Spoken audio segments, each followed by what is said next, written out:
जी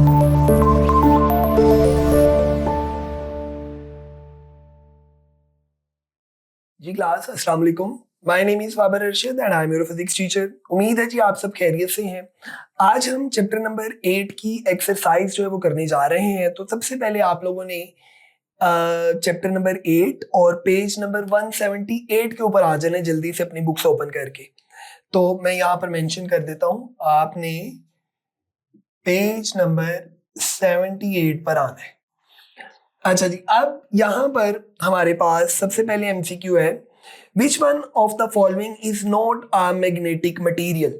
कौन magnetic material नहीं है? कोबाल्ट, आयरन, एल्यूमिनियम या निकल। तो आपको पता है कि एल्यूमिनियम जो है वो हमारे पास मैग्नेटिक मटीरियल नहीं है। तो पहले एमसीक्यू का आंसर आपके पास सी ऑप्शन एल्यूमिनियम हो जाएगी। नंबर 2 है magnetic lines of force.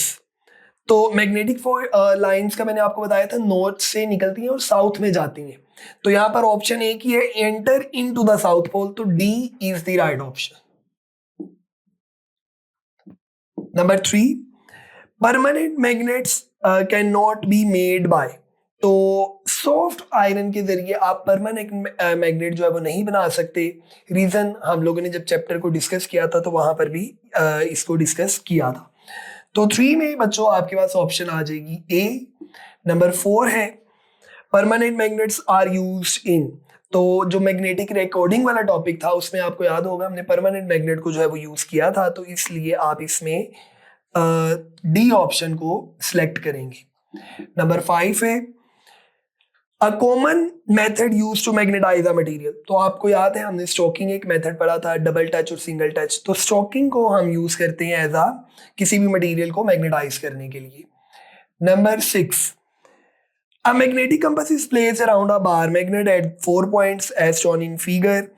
Which diagram would indicate the correct direction of the field? तो मैग्नेटिक लाइंस आपने वो सिलेक्ट करनी है नॉर्थ से साउथ वाली।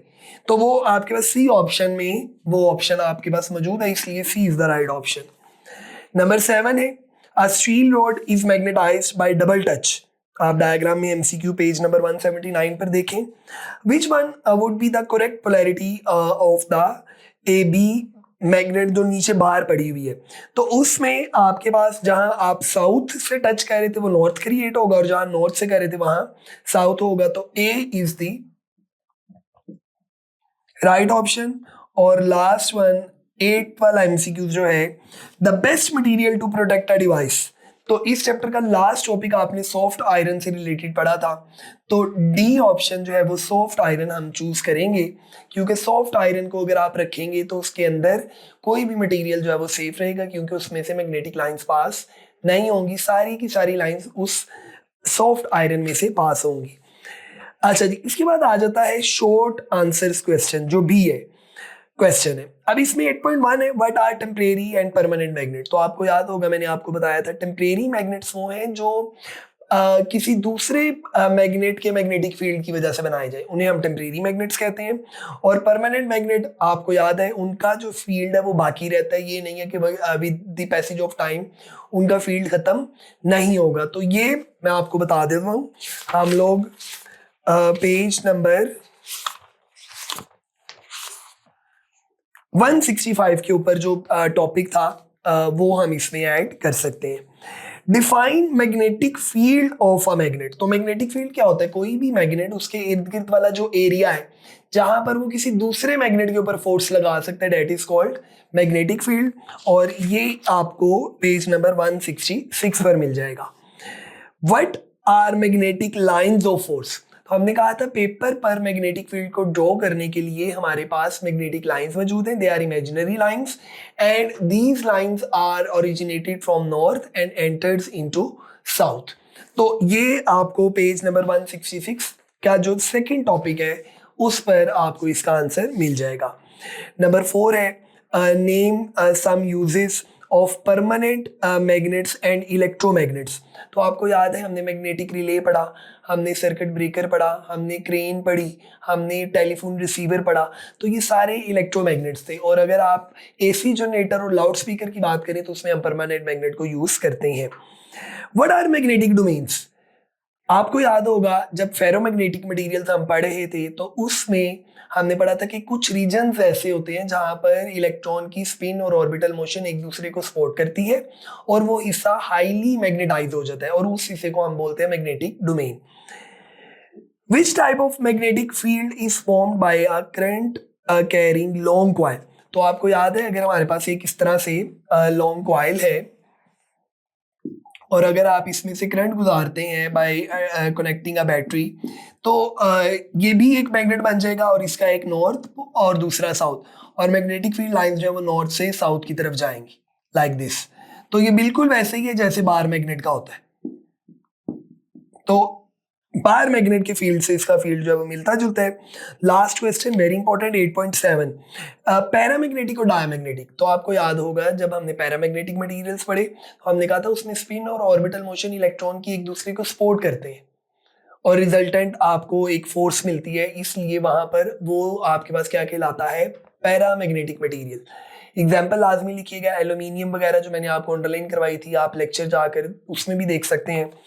और अगर आप पेज नंबर की बात करेंगे तो ये आपको पेज नंबर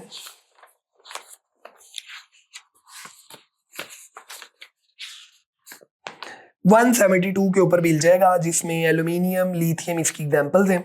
और डायमैग्नेटिक मटेरियल्स में वो मैग्नेटिक फील्ड एक दूसरे को कैंसिल कर देते हैं और रिजल्टेंट फील्ड नहीं होता, जीरो होता है। तो ये आपके पास हो जाएगा diamagnetic materials.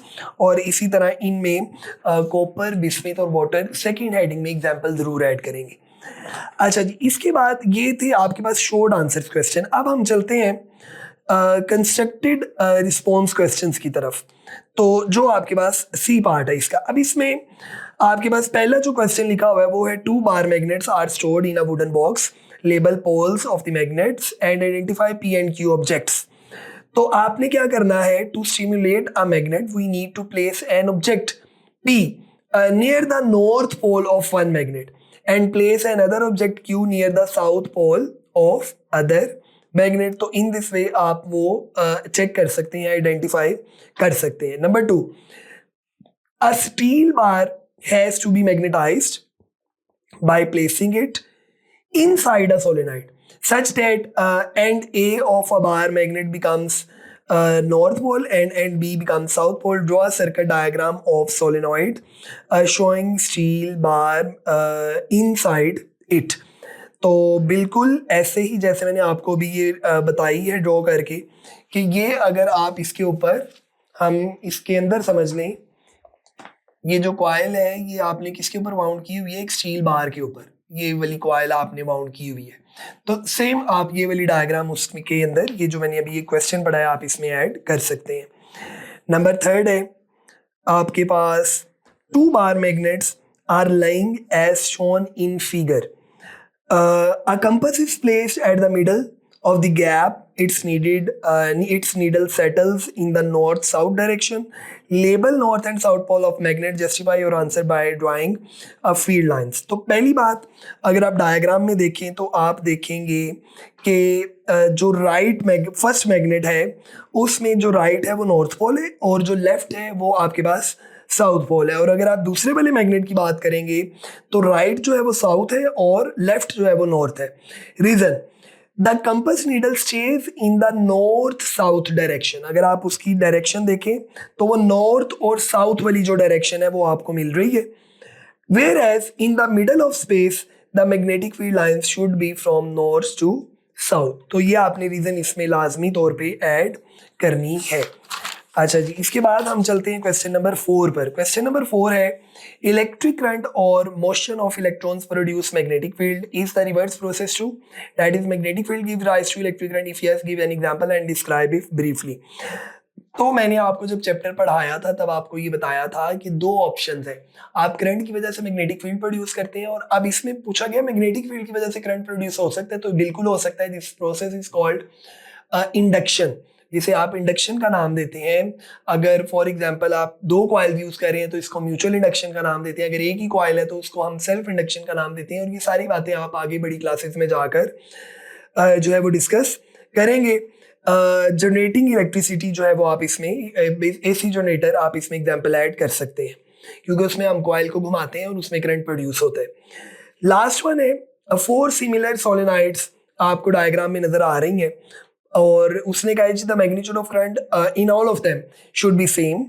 Show by diagram the direction of current in each solenoid such that the current in any one solenoid is switch off, the net magnetic field at the center is directed towards the solenoid. Explain your answer. तो सबसे पहली चीज आप लिख लीजिए, जो solenoid ए है उसमें करंट की डायरेक्शन क्लॉकवाइज, जो बी है उसमें एंटी क्लॉकवाइज, सी में फिर क्लॉकवाइज और डी में anti clockwise. So when current in one of the solenoid is turned off, the direction of field obtained at the center O will also be towards the same solenoid. तो ये जो statement मैंने पढ़ी है ये आपने इसमें ऐड करनी है। तो इस तरीके से आपके चैप्टर नंबर 8 के एमसीक्यूज, शॉर्ट आंसर्स क्वेश्चन और कंस्ट्रक्टेड रिस्पॉन्स क्वेश्चन जो है वो कंप्लीट हो जाएंगे। कंप्रीहेंसिव क्वेश्चंस के लिए आपको वीडियोस को देखना पड़ेगा, क्योंकि हर क्वेश्चन एक वीडियो है, तो वहां पर आपको इनके आंसर इजीली मिल जाएंगे। तो आज के लिए इतना ही है बच्चों, अपना ख्याल रखिए, अल्लाह हाफिज।